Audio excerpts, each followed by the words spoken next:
سب سے پہلے تو میں کریم صاحب کو مبارک دوں گا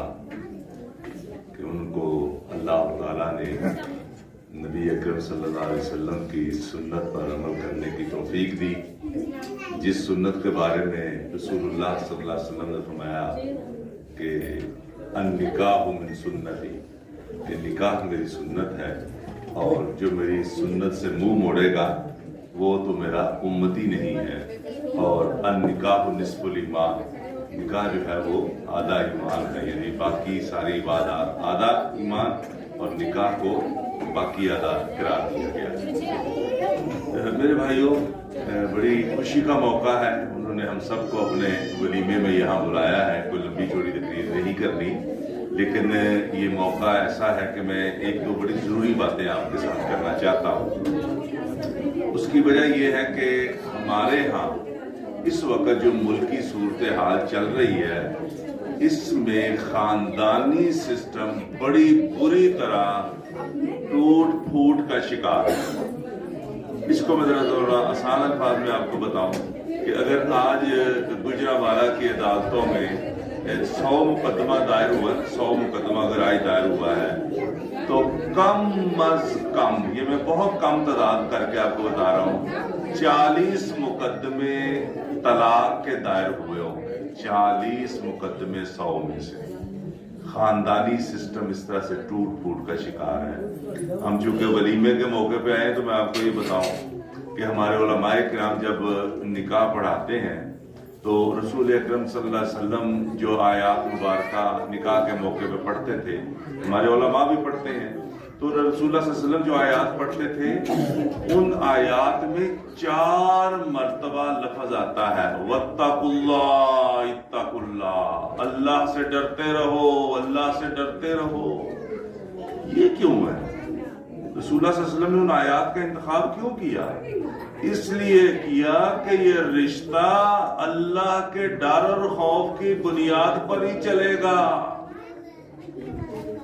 اگر دونوں ان حدود کا اور اللہ کا ڈر اور خوف دل میں نہیں رکھیں گے تو یہ رشتہ آگے نہیں چل سکتا۔ ایک نئے خاندان کے نکاح کی صورت میں ہم بنیاد رکھتے ہیں، لیکن دیکھیں ہمارے حالات اس طرح کے ہو گئے ہیں، اتنی سائنس ترقی کر گئی، اتنا کچھ ہو گیا، میڈیا آ گیا، ایجوکیشن کتنی عام ہو گئی، گلی گلی میں تعلیمی ادارے کھل گئے ہیں، لیکن جہالت کا اندازہ یہ ایسے لگائیں جیسے یہ ایک درندوں کا معاشرہ ہے۔ کسی کی بیٹی، کسی غریب کی بیٹی گھر آتی ہے، وہ لوگ سوچتے نہیں وہ اپنے ماں باپ کو چھوڑ کے آئی ہے، اپنے بھائی بہنوں کو چھوڑ کے آئی ہے، ایسے درندوں کی طرح اس کے ساتھ بیہیویئر کرتے ہیں، درندوں جیسا رویہ ہمارے۔ میں ایک بڑے آپ لوگوں کی طرح نا ایک جگہ پہ ایسے وہ فیملی میٹرز کے اوپر ایسے ڈسکشن ہو رہی تھی، تو میں ایسے اسٹیج پہ آیا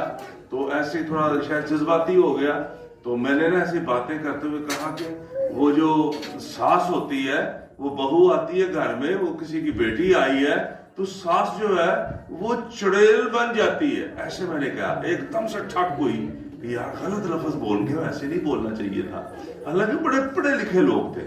جو ہی میں اسٹیج سے نیچے اترا، وہ تقریب ختم ہوئی، وہ پڑھے لکھے لوگ مجھے ملے اور ہنستے ہوئے کہنے لگے تساں ٹھیک آکھیا او چڑیل ہی ہوندی جے۔ مجھے سمجھ لگی کہ یہ سارے ڈسے ہوئے ہیں، بیچارے ڈسے ہوئے ہیں، اس معاشرے میں ڈسے ہوئے ہیں، ان کی بیٹیوں کے ساتھ یہ رویہ ہوا ہے، اس لیے یہ مجھے کہہ رہے ہیں کہ تم ٹھیک کہہ رہے ہو۔